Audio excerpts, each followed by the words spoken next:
What is going on, everybody? It is Pelfrey, and it is time for an update. It's been about 2 weeks since I've done an update on the tank, so let's just jump right into it. It's the first time that I've actually done a voiceover in a while.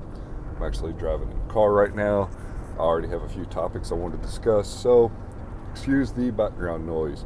I've been back and forth with the bubble scrubbing. I have been bubble scrubbing the tank a little bit over the last couple weeks just because I have been fighting some kind of strange algae, and I thought it was Dinos for quite some time. I don't have a microscope to positively identify the algae, but you know, basically I've been trying to get some nitrates in my tank naturally without dosing anything into my tank. Ultimately, what has happened is I've had to cut the algae scrubber down, which in turn pretty much killed the screen on my algae turf scrubber. And then with the T5s and the Kessils running, I'm thinking that the algae just started to kind of grow in the display, but it was a mix of, it kind of looked like diatoms, but it also kind of looked like Dinos, and I really wasn't sure exactly what it was. So I've been messing around with that. I've actually increased the screen on the ATS again, and I've reduced the time on the T5s for the time being. You know, only time will tell. I really would like to see some nitrates in the tank. It's pretty easy for me to get phosphates, but you know, if push comes to shove, I may try to dose the tank up a little bit, kind of see what happens. The bubble scrubbing, I'm just doing manually.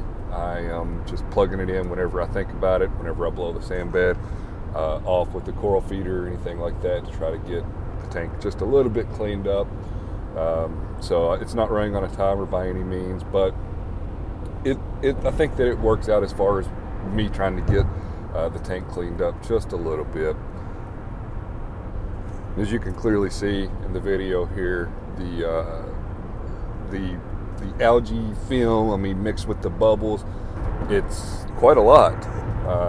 I've done a pretty good job of getting it out of the tank. I've actually been running some mechanical filtration in the tank, which I don't ever do, but I'm just trying to get rid of it. You know, it's not really been that big of a deal. I mean, I probably could have got a sand sifter or a couple more snails or something to go through the sand, but you know, it is what it is.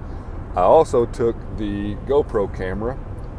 This was actually probably like a month or more ago, and put it on some acrylic rod and just put it in the tank. I wanted to just get some in-tank shots with the GoPro.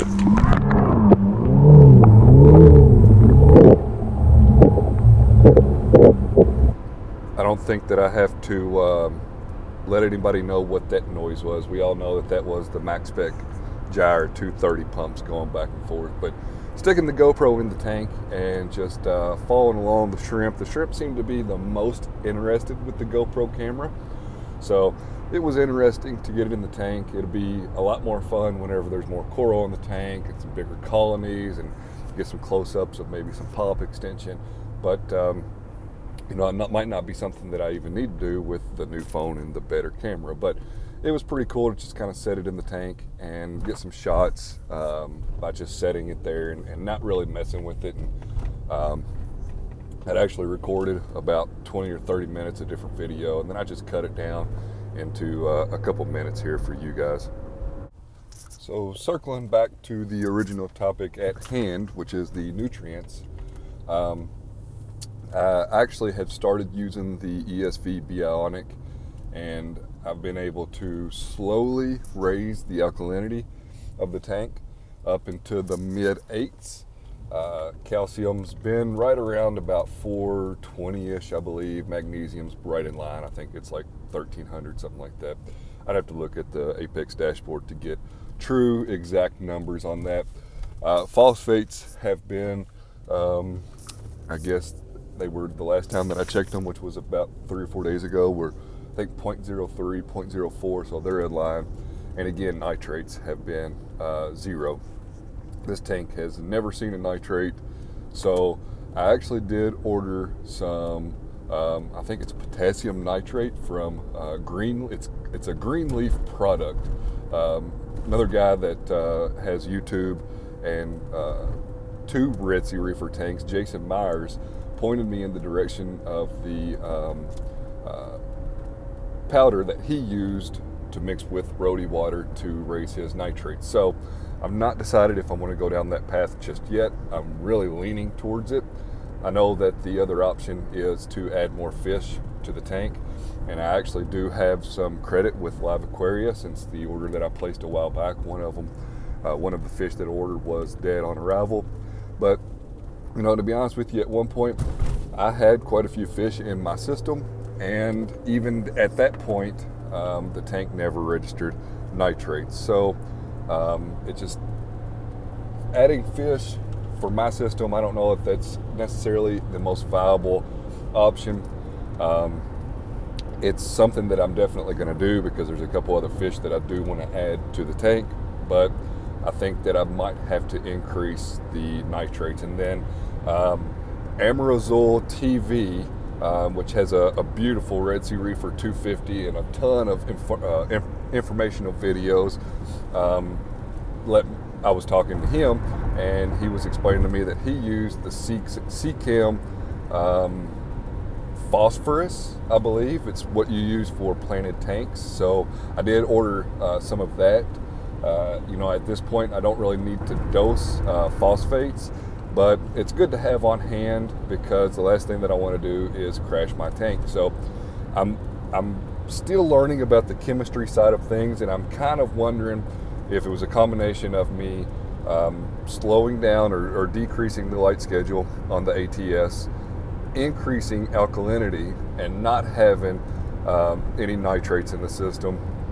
And to be honest with you, whenever I look at the graph of my pH, it has not you know, bottomed out or gone up really at all. I mean, it's been a solid graph. So you know, it's definitely a learning process for me.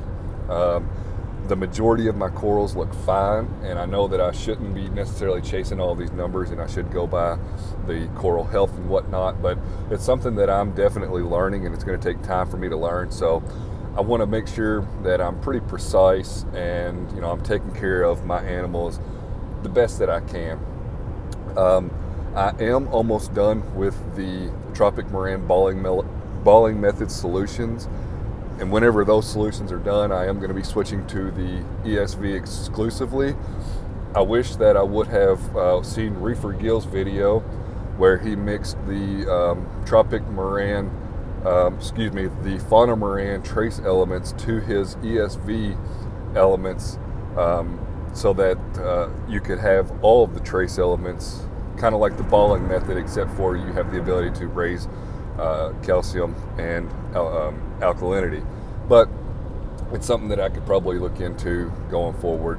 My biggest obstacle at this point is I want to use 800 milliliter Voss bottles.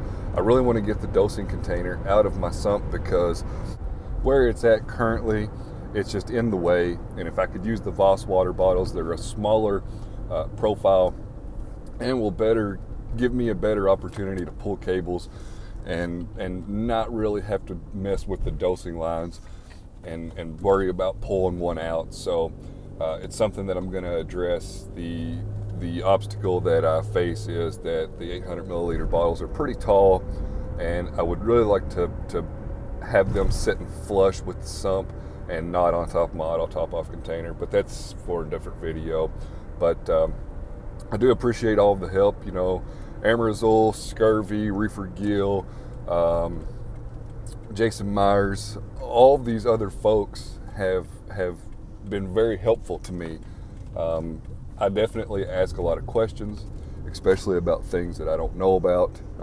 You know, I have no problem doing my research, but fortunately for me, I've met a handful of people that are always willing to answer questions, no matter how dumb my questions are. And then of course I reach out to you folks on YouTube, and you give me your opinion, or you know, kind of criticize what I'm doing wrong, and I encourage that because I definitely want to learn multiple ways and then take from that what I feel like is the best way. to approach the various issues that pop up with the Reef tank. And there's more than one way to skin a cat, so to speak.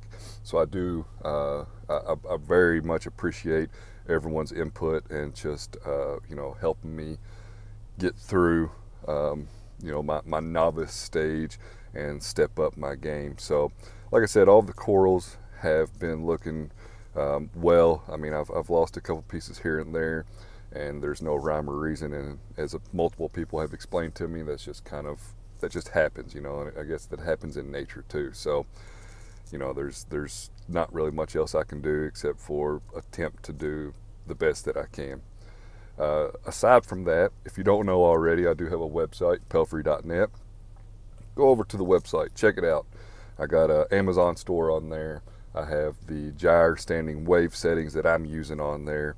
I have some YouTube videos on there. More importantly, I have a complete meme section. People send me pictures, or I'm watching videos and I snap pictures of people, and I just simply take what I think would be funny and what I think others would laugh at and add some text to the pictures. So go over to the website, check it out, let me know what you think about it. I'm sure that you'll probably notice a couple of the faces on the memes. Murphy's Reefing did a hilarious meme, and it is on my website as well. I'm also on Instagram at Pelfrey's Reef. I post pictures, videos, whatever. I mean, that's what Instagram is. That was kind of a dumb way to explain what I'm doing on Instagram, but we all pretty well know what Instagram is, and I am doing updates on it quite frequently. So that's gonna about wrap up this video. It's actually one of the shorter videos that I've done in quite some time. I do still have frags on frag plugs that I need to get off the plugs and mount it into the tank, but I'm gonna go ahead and cut it off. Hope you all have a great week. Stay tuned for future updates because I just might crash my tank. Appreciate you watching. Like, comment, subscribe, and I'll catch you on the next one.